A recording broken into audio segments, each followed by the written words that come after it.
Welcome back to another video right here on Mugi's Corner. I have a special guest right here. He's going to tell us who he is, all right? And we are going to be talking about a few things here that may interest you, right? So welcome, my brother. And can you tell the viewers who you are?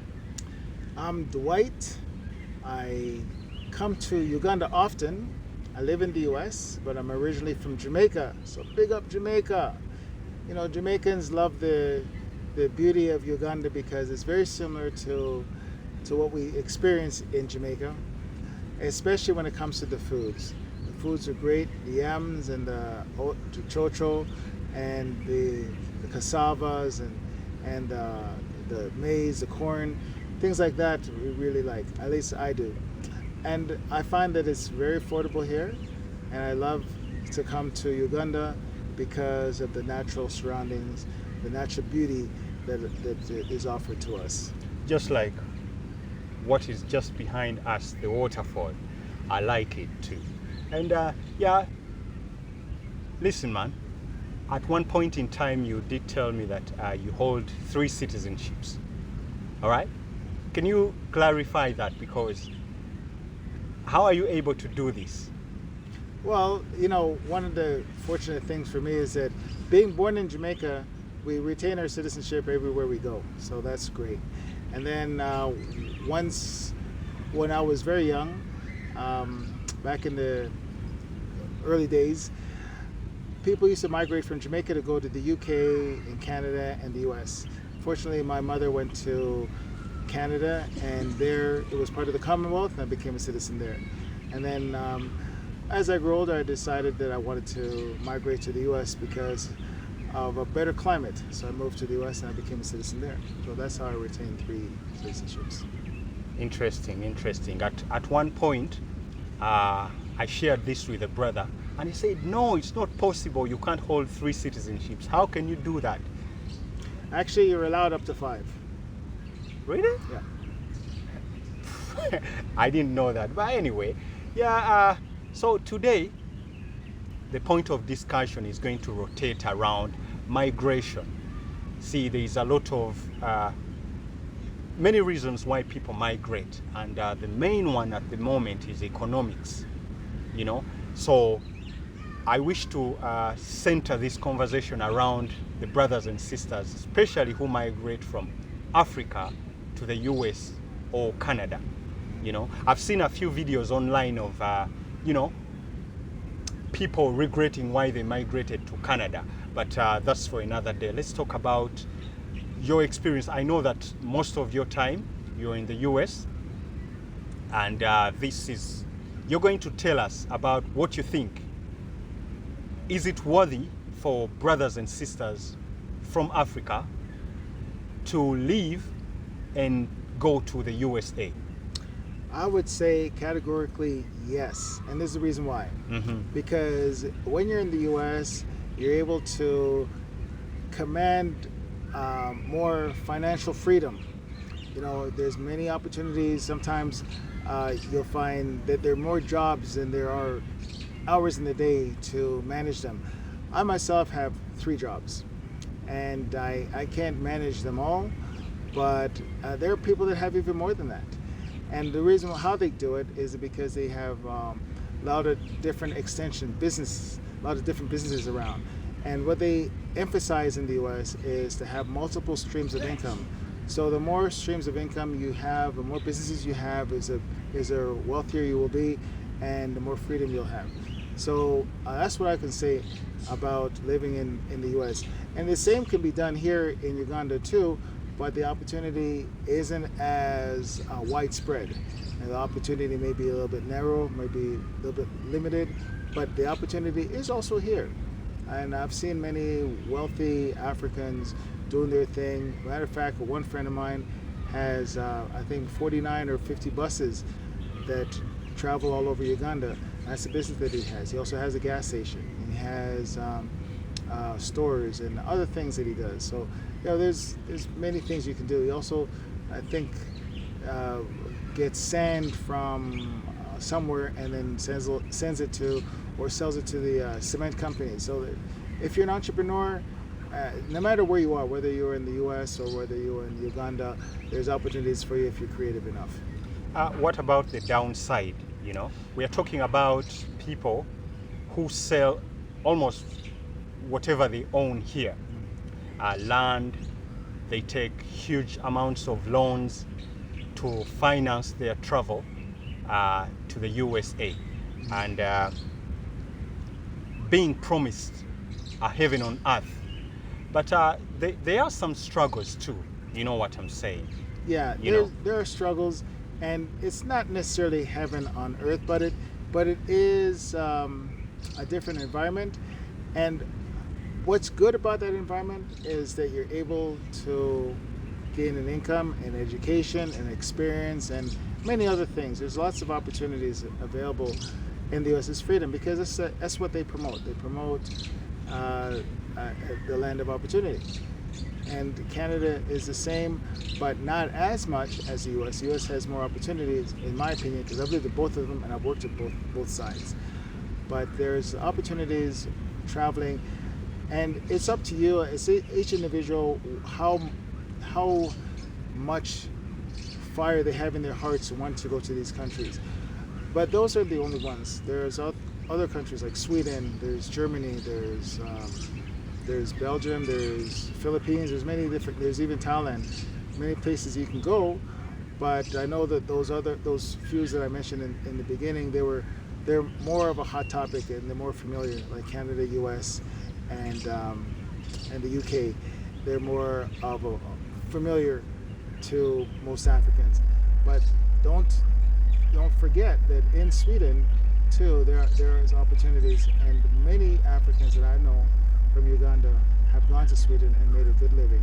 Even within the first 12 months of being there, they've been able to settle, get a citizenship, and work. And that's a fact. And this has contributed to the brain drain, where we have the most talented, the most gifted individuals leaving Africa to go and contribute to the development of the West, But it's not just a brain drain. I think it's a brain redistribution, because there are brilliant people that come to Africa to try to develop Africa, and then there are people that look for an opportunity.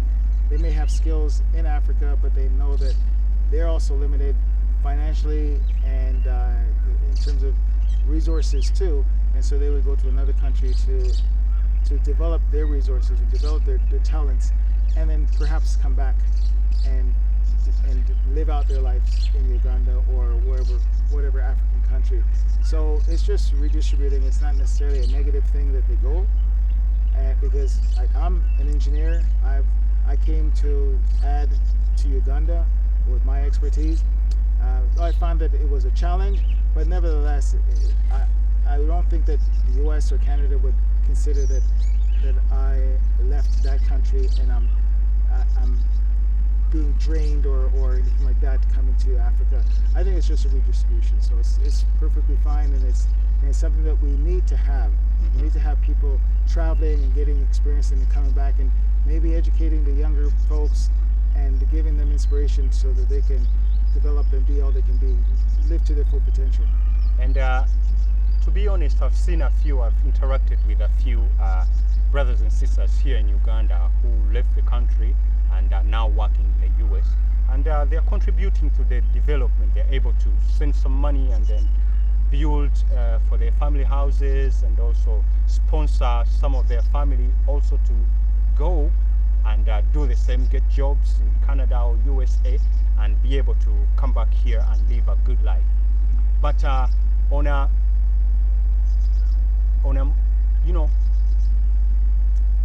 is it we see these Africans leaving Africa to go and work in the West. Now, in general, Europe and the America, Canada, is it more of a benefit, that they have left and then went to work, or does it, in a way, negatively impact the countries which they have left, in your opinion or your assessment? No, in my opinion, like I was saying before, it's good that they leave and they acquire experience and develop their talents, whether it's education, whether it's skills, and also get some exposure. Maybe they need some fresh ideas. Maybe there's something over in another country that they've never imagined, never saw before, but that they get exposed to it. Now they come back and say, hey, there's a different way of doing what you're doing. Rather than doing it the hard way, let's try to do it another way. So it tries to increase the imagination and the innovativeness of people when they do travel. Okay. Now also there is an increased number of brothers and sisters who want to return from the West, not just America and Canada, but Europe as well, Australia, wanting to come back to live in Africa, okay? But also among those who are returning, there is quite a few who find themselves going back. Now, would you? No, let me hear what your thoughts are about those who want to return to Africa.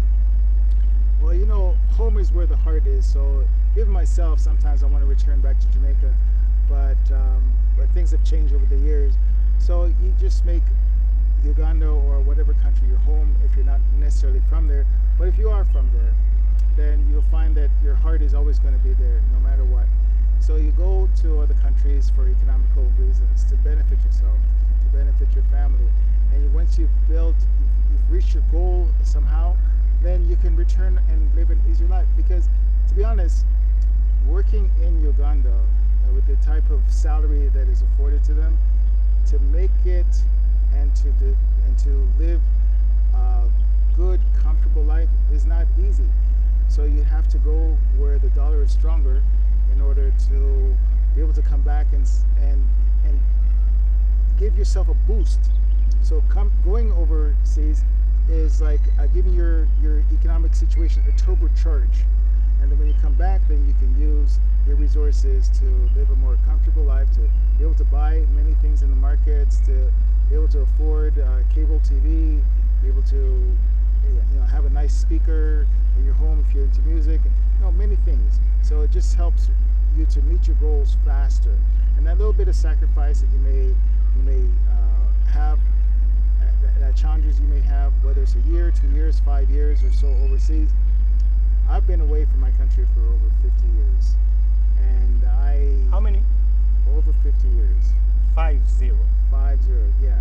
Ooh. And even now, because things have changed, a lot of my folks have passed and things, then it becomes a challenge going back, because now your friends have all grown, your people aren't, the whole dynamics isn't the same.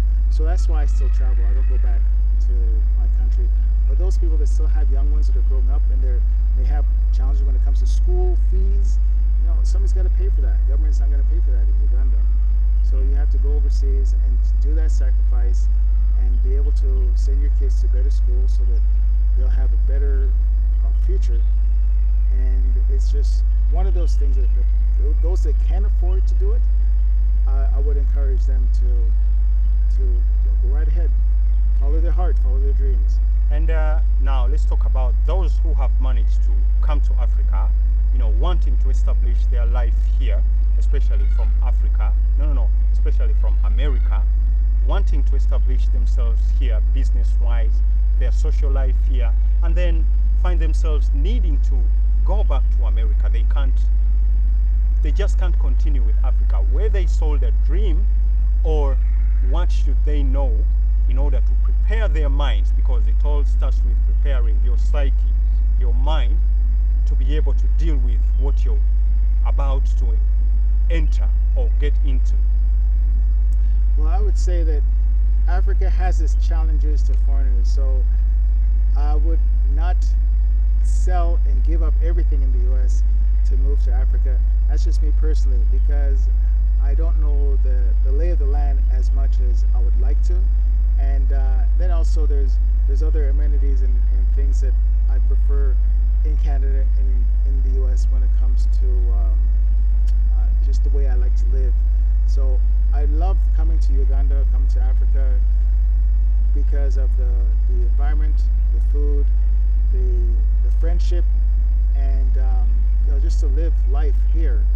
But in terms of the economic situation, I couldn't make the same kind of money living in Africa, knowing what I know, compared to living in the U.S. or Canada, simply because I haven't integrated myself deep enough and have the network and the connections enough to be able to replace my U.S. or Canadian income with an African or Ugandan income.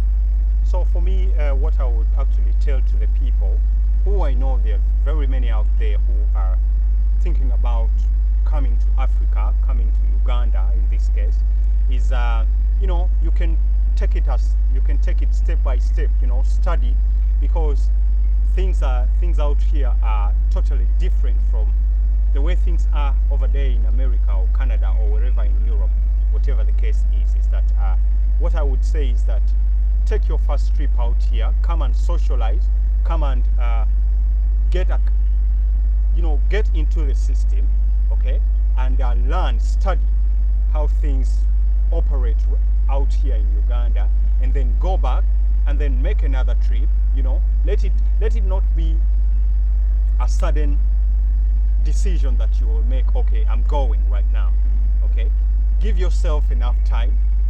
Even though it costs a lot of money to make these trips, but at the end of the day, you're making a lifetime decision to choose to move to Uganda.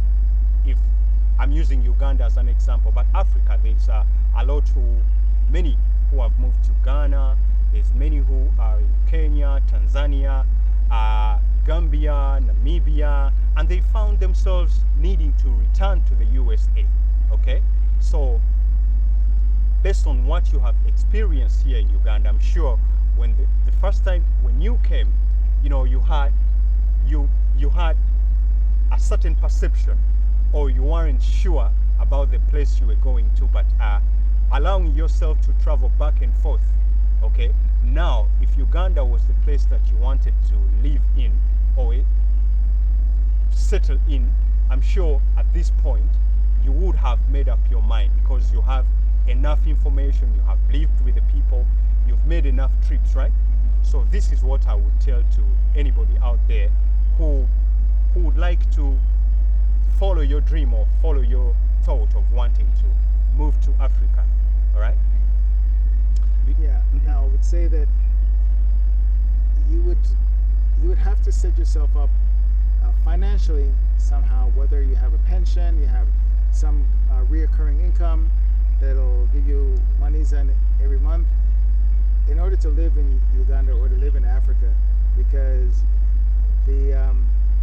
just the economy here, from my personal perspective, isn't something that's going to replace my U.S. income as easily as if I was to return to the U.S. and living there for a period of time, working, saving my money, and then coming to live and experience the beauty of Africa, the beauty of Uganda. So I just use the U.S. as a tool for earning income, but I live my life to the best that I can in Africa. Yes, hi people, kind of spicing things up.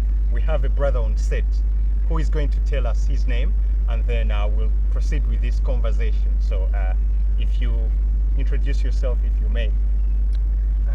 By the names, I'm called Javera Jaro. Huh?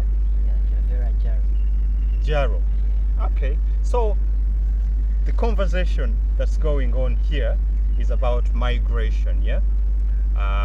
Brother Dwight over there is from the USA and he loves to come to Uganda, all right? Now you may wonder, okay, why are you leaving all the nice things that we hear in America to come and live here in Uganda, okay? So first of all, I asked him a question, if it's worth it for a young man like myself or yourself to leave Uganda and go to the United States.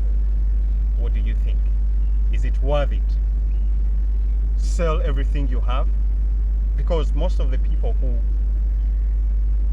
immigrate to the USA or Canada or Europe go there for financial reasons, right? Yeah. They need a job, they need the money, they need opportunity, which in most cases is not available to them here in Uganda. Your thoughts on that? Is it worth it? Would you do it? Yeah, I would. Okay. Sell land, take a big loan. I'm selling land from Uganda, going to USA. If I have land in Uganda, I don't see a reason why I can't sell it. Because it can help me sell, like, I don't know how I can explain. It can also help me, like, Your capital, your investment in the journey, okay?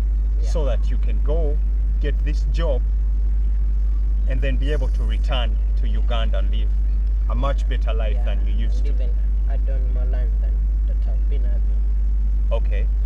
And so what about a thought that you could still use this land, okay? For, like, farming.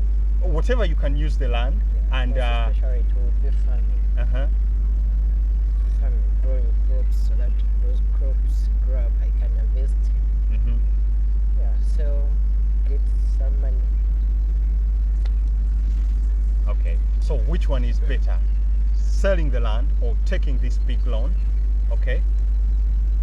Or using the land that you have to empower yourself to improve the quality of your life while you're in Uganda. I sell the land. Can you say that a little bit louder? I sell the land. And then off to Europe or USA. Yeah. Okay. What do you think, Dwight? I agree. Sell the land, or sell your cows, or sell what you can. Go there for a better life. Now we have freedom. Yep. Because there's a lot of higher technology that's afforded going overseas than there is still afforded in Uganda, because Uganda's not a high-tech country. It's basically agricultural, and so it's developing, though. It's becoming digitized, and so we need people that have that exposure, that expertise, even to grow the country. And that expertise is afforded outside, and they can come back inside and offer their talents or their know-how, their experience, their exposure, and help to develop the country. So yeah. Now, you wanna add something to what he's saying? No. Okay. That's enough. Okay. Now, these people, okay, who have their land and can sell it or can get the loan, have the cows, can sell them, be able to finance their trip to the USA. What is it that you tell them about the struggle over there? Because let's be real, it's not all rosy. What should they expect to prepare their mind? Well, they can Dwight, who has expect, lived in the USA.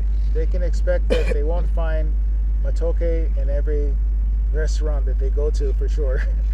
They can expect that the food's going to change. That's my point. That the food experience is going to be different than what they experience here.